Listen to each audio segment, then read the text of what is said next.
నక్కపల్లిలో ముఖ్యమంత్రి చంద్రబాబు నాయుడు పాల్గొనే steel plant శంకుస్థాపన కార్యక్రమం 10వ తరగతి విద్యార్థులకు శాపంగా మారింది.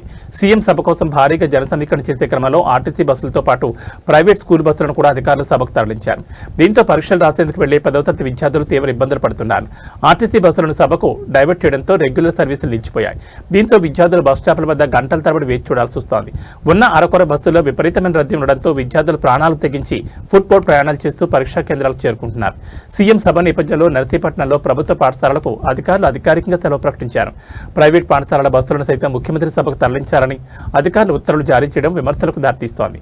విద్యార్థుల భవిష్యత్తుతో ముడిపడి ఉన్న 10వ తరగతి పరీక్షల సమయంలో ఇలాంటి నిర్ణయాలు తీసుకోవడంపై తల్లిదండ్రులు, విద్యార్థి సంఘాలు తీవ్ర ఆగ్రహం వ్యక్తం చేస్తున్నాయి.